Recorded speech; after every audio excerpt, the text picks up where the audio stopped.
મિત્રો સોના અને ચાંદીના ભાવમાં થયો છે ઘટાડો અને તેમાં પણ આગામી 24 કલાકની અંદર બે એવી મોટી ઘટના બનવા જઈ રહી છે જે સોના અને ચાંદીના ભાવ ઉપર સીધી અસર કરશે. સોના અને ચાંદીના ભાવમાં થઈ શકે છે આ બે ઘટનાઓને કારણે મોટી ઉથલ પાથલ. તો આજે વાત કરવાની છે શું થવા જઈ રહ્યું છે આગામી 24 કલાકની અંદર, કેવા રહેશે સોના અને ચાંદીના ભાવ, અત્યારે શું છે સોના ચાંદીના ભાવ તેની વાત કરશું. ખૂબ જ શોર્ટ માહિતી વિડીયો.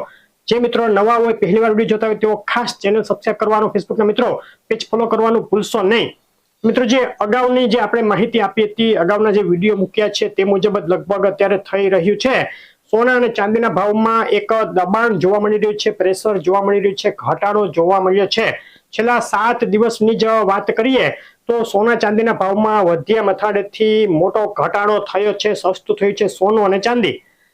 ઘટનાઓ શું બની રહી છે અત્યારે જે સોના ચાંદીના ભાવ ઉપર અસર કરી રહી છે, તો તેમાં સૌથી પ્રથમ તો ઈરાન અમેરિકા યુદ્ધ ત્રીજા મહિનામાં પ્રવેશી ગયું છે અને હજુ સુધી કોઈ સમાધાન, નક્કર સમાધાન થાય તેવા સંકેત નથી દેખાઈ રહ્યા.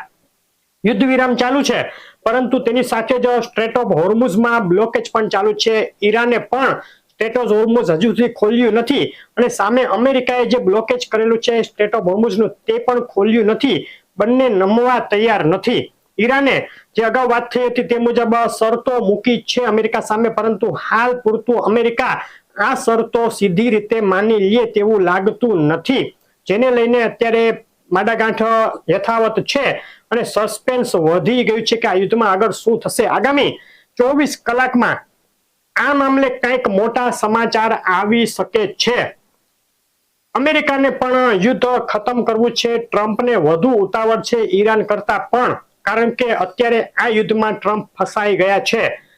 ટ્રમ્પને અમેરિકાની સંસદ પાસેથી આ યુદ્ધ ચાલુ રાખવાની મંજૂરી લેવી પડે તે સમય ખૂબ જ નજીક આવી ગયો છે. જો ટ્રમ્પને અમેરિકાની સંસદ પાસેથી મંજૂરી ન મળે તો ટ્રમ્પ આ યુદ્ધ આગળ ચાલુ રાખી શકે નહીં. એ સંજોગોમાં ઈરાન આ યુદ્ધ જીતી જાય તેવું માની શકાય. અને સામે ઈરાનને પણ ઉતાવળ તો છે જ, કારણ કે ઈરાનને ખૂબ જ મોટું નુકસાન આ યુદ્ધમાં સહન કરવાનું આવ્યું છે.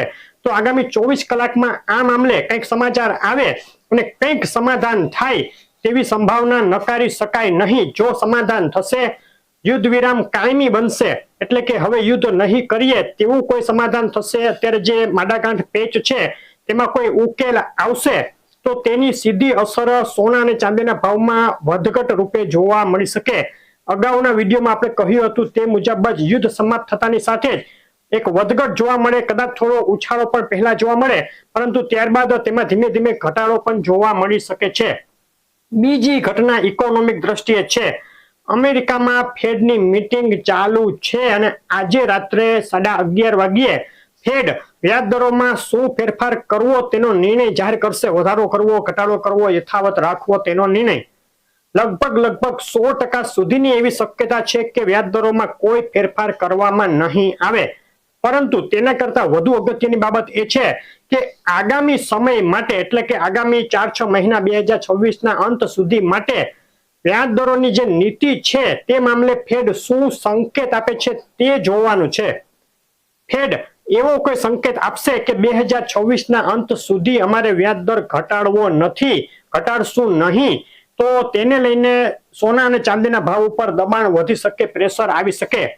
જો એવો કોઈ સંકેત આપશે, અગાઉની નીતિમાં ફેરફાર કરશે કે ભાઈ 2026માં અમારે એકવાર કે બે વાર વ્યાજ દર ઘટાડવો છે અથવા તો અમે વિચાર કરશું વ્યાજ દર ઘટાડવા મામલે, તો સોના ચાંદીના ભાવમાં ઉછાળો જોવા મળી શકે.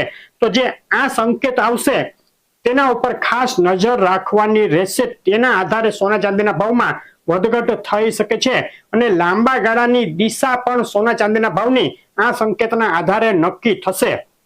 તો આ હતી આ બે ઘટના જે સોના ચાંદીના ભાવ ઉપર અસર કરવાની છે.